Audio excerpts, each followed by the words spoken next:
Welcome to K. Elizabeth Toasts, a podcast celebrating people who increase our quality of life. I'm your host, K. Elizabeth. Each episode is a heartfelt interview of a remarkable person making lives better through one of the 5 social determinants of health. The World Health Organization says these social determinants can impact up to 55% of our health outcomes. That's more than our lifestyle choices and medical care combined. In this episode, we are focusing on the social determinant of access to quality education. Give a listen if you are in need of a dopamine hit, or if you like toast, because this toasts for you. My name is Kelsey, and I live here in Minneapolis. I'm married. I have 2 kids in the public school system, and my former career, I spent 15 years as a nurse.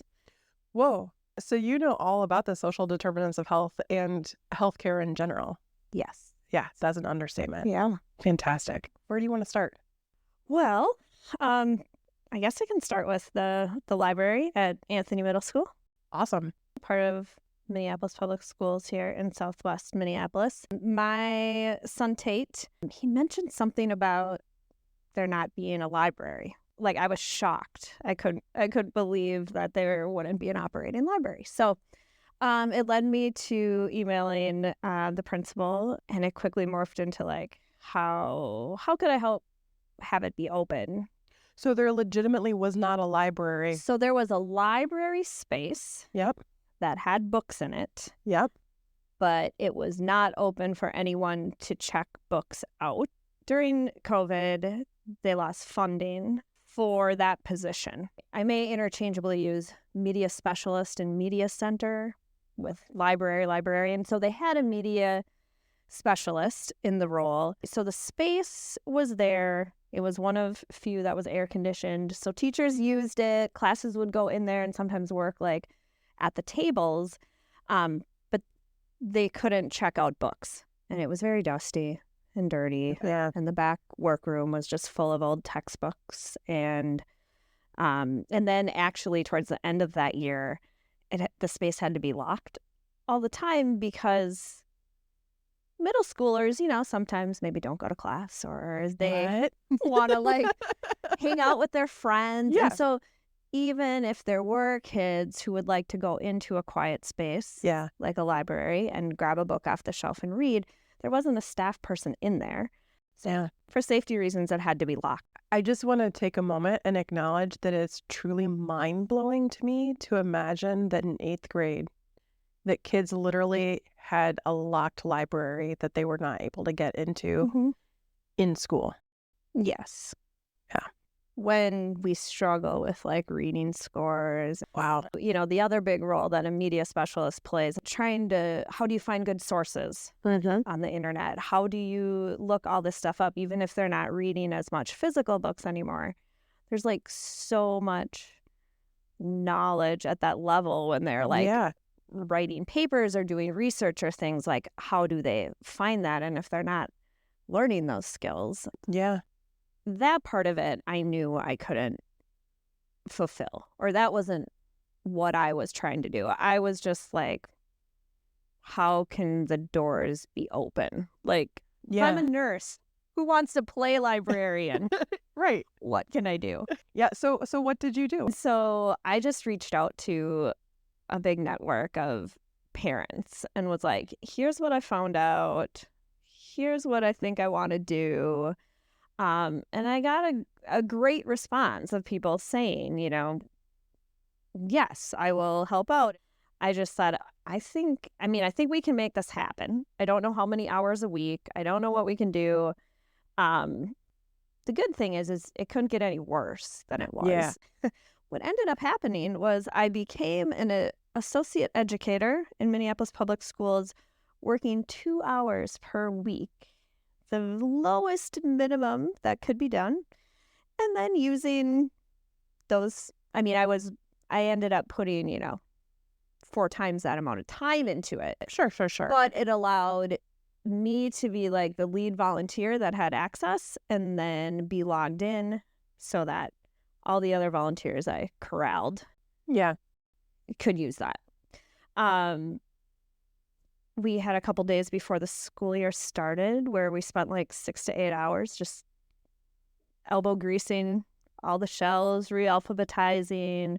We bought some stick-on wallpaper, and like I asked the art teacher for some projects, like just to try to make it look alive again. And then eventually the school year, we ended up with, I had a crew of 20 volunteers, and we were open 20 hours a week that we were available with the doors open, and all 100% volunteers. When you do something like this, everyone has like their unique skills they bring to it. And like some are more like, I would love to not really interface with the kids all the time, but I'm super good at like organizing and cleaning out stuff, you know. So we did this big project of getting rid of all these old textbooks. So then it was like, who do we ask in the district? Like, what happens to old textbooks? And like nobody had just done that kind of stuff for a long time. So not only were we an open space for the kids, but then we could help out with other things in the school that like staff and administration just didn't have time to do. My whole goal of it really was like libraries are really safe spaces, and like middle school isn't always a place you feel that way.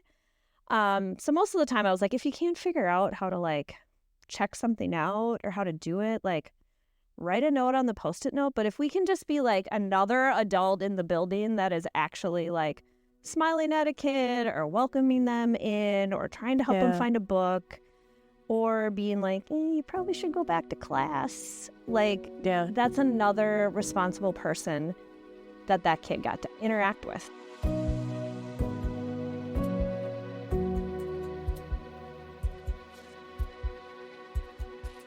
Someone did get hired, so we now have Jennifer in the role half-time, and then I've been able to morph to just being the parent volunteer coordinator. So we're actually open because we built up that crew. We can now be open when she's not, and we know how to when she flips over to her other school because she's half-time. I'm just blown away from like every part of the story seems grandiose to me. Like, first of all, the public education in the United States, in Minneapolis, didn't have the funding for a library, therefore didn't have an open library in our school, to you just being like, hey, can we fix this? To cleaning the space, finding volunteers, and then decorating the space, and then becoming like 20 extra supportive adults for kids. Like, it just... I mean, it did definitely morph into something more. It combined a lot of things that I like to do and that I care about. Like, I mean, I'm a big reader. I always have been. So just the like I said, it's kind of fun to go play librarian and like check things out and reorganize the shelves or make like some of the volunteers like to make displays. So, it's Women's History Month. And, when you go into libraries and bookstores, they're always like curated and all these cute things. So it was fun to do that kind of stuff. Yeah. And there was really no, like I said, there was little risk.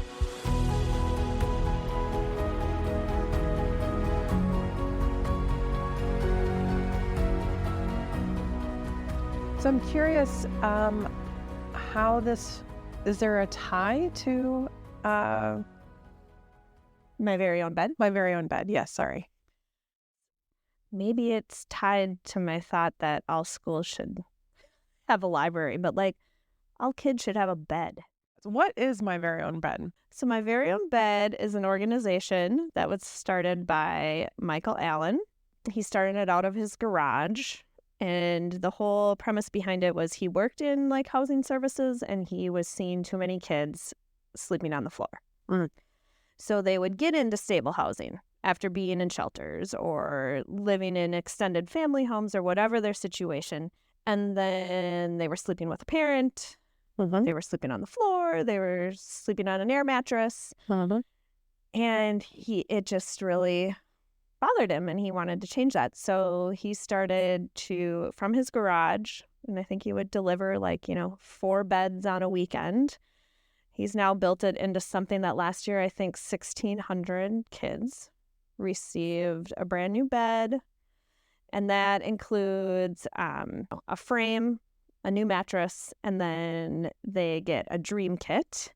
And the dream kit is a new mattress pad, pillow, sheets, stuffed animal, and book. And then you get a blanket. And then they have worked with sleep psychologists on some like bookmarks and education about like the importance of sleep. They spend a lot of time talking about quality sleep and how it affects kids then in school. And it's not overblown to say that like kids' lives are like changed by it. And they're just like if you go on a bed delivery and you get that interaction, you might deliver like 13 beds in that day. And you might only get to see one of the kids. But when my family of 4 did it, I mean, there was this 3-year-old that ran out to the parking lot and was so excited and everything. And at the end of it, it was like, do you want to read this book with me?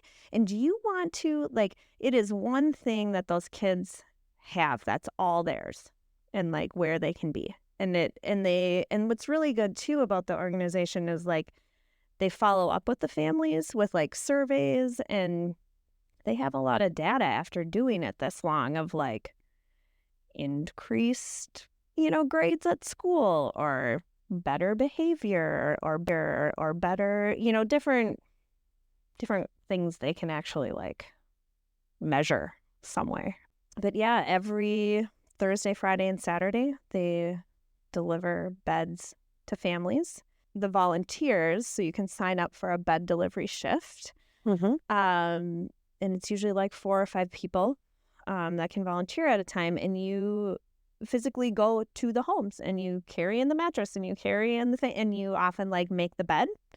So as a volunteer, you get to put the dream kits together. So think of you have all these sheets in front of you and you have all these stuffed animals and you have all these books, and you will know the kids' age and their favorite color and a special interest or something, So you know that this 5-year-old girl loves pink and unicorns, so you get to like go to the shelf and you get to pick that out and you kind of get to like personalize it for them.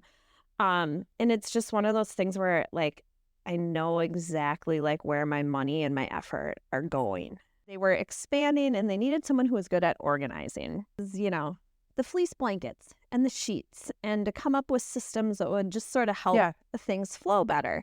Schools, Girl Scout troops, churches, they'd make these blankets and donate them. And so we were finding out a way to efficiently then take these big bundles of fleece and like roll them up in time so they'd be easy to deliver to the families. So that was like the little bit of organization, because there were like piles of fleece blankets everywhere, right? 3 years later, I am very involved and it's only continued to grow. And I was there this morning.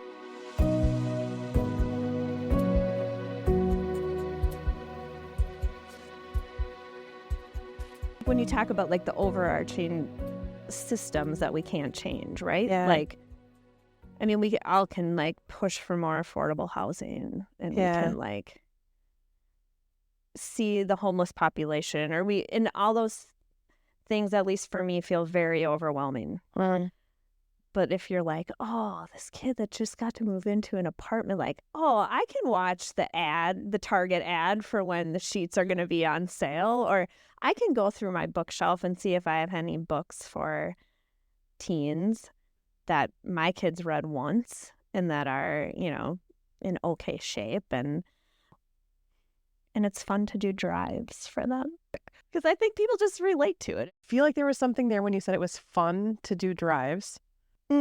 Oh, yeah. So I did a really big drive this fall. So I was diagnosed with breast cancer last June, and I am doing well. But it's been quite the year. And a lot of the things that were like my normal touch points were like the media center and my very own bed and like things that I like was involved with, and I couldn't be involved in quite the same way that I used to. And so I didn't set it out for it to be a big deal, but for Breast Cancer Awareness Month, I was in like the heat of chemo. I wasn't quite at a stage of being like, rah, rah, I want to raise money for a breast cancer organization. You were literally just trying to get through treatments. Yeah, I just was like, hey, I think it might be fun to collect these things. I created a Target registry, which you can easily do, I found, from your couch when you're not feeling great. You can just create it all online.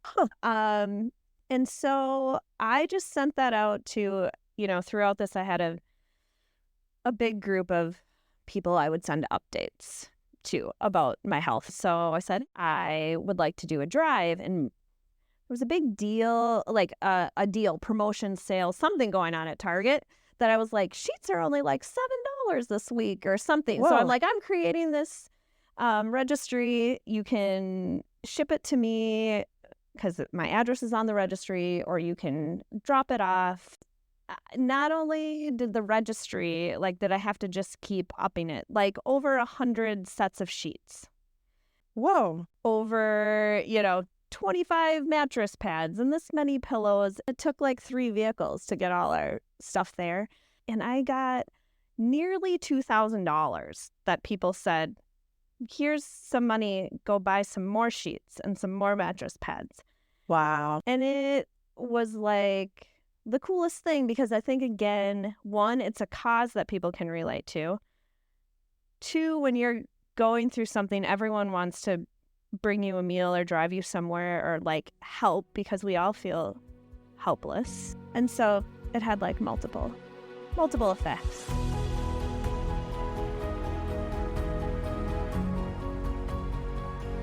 Is there anything else that you wanted to make sure that you shared? It can take effort and time, but how it really makes you feel better to do things for other people. I think we always underestimate how much of a lift it gives us when we do stuff for others, if we can. I wondered if you had anyone that you wanted to thank or to recognize, to toast, if you will, for improving your quality of life. So many options. Both Nikki Neerman and Heather Hunt in our Southwest community are just the volunteers that are doing everything, a little bit of everything, that have introduced me to great organizations and are just involved in so many things in our public schools.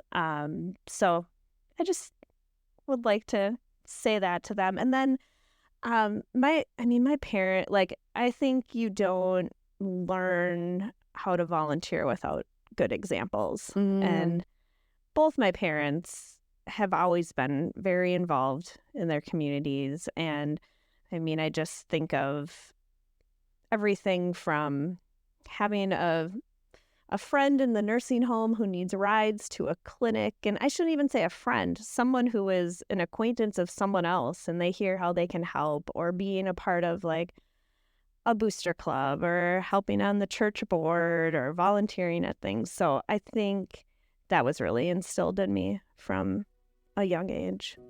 Nice. Oh, cheers to Nikki and Heather and your parents.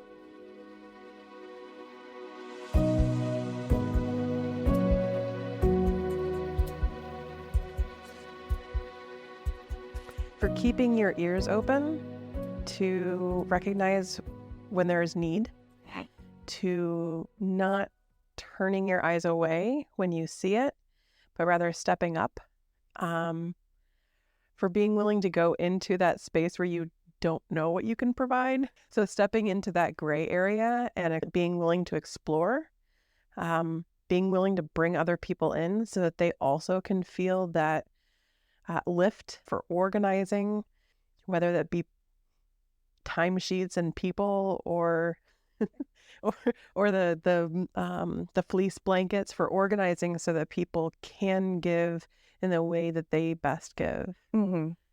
Cheers to you. Thank you. Now it's time for your toast. My name is Bambi, and I'd like to toast Becky. Becky's been like a second mom to me for more than 30 years. When I was younger, always making sure that I had everything that I needed. And now that I'm older, cheering me on through everything that life brings. So Becky, thanks for being in my life. I'm so grateful for you, and this toast's for you. Now it's your turn. Honor someone who has positively impacted your life by recording your own toast at ketoasts.com. Thanks for joining us. And if you enjoyed this episode, please tap the follow button, rate us using the star button, and share this podcast with someone to keep us going. Then go toast up some bread, because every positive action is worth toasting. It's the Wednesday siren. It is the Wednesday tornado siren. First Wednesday of the month. Is it the first Well, Wednesday? I'm very no, confused by wait. the time. It's not the right time. Uh-oh. I'm from Indiana. That sky is fine.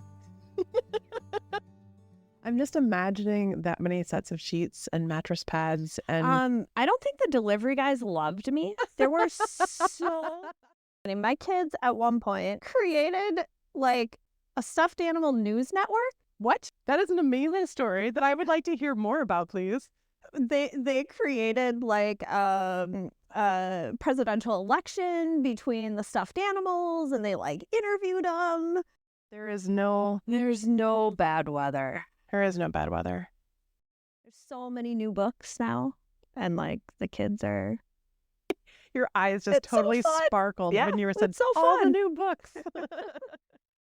Just keep saving the world book by book. I don't know. It does seem like that's your mission. Book by book and bed by bed. You know, something like that. It's a long time to talk about yourself.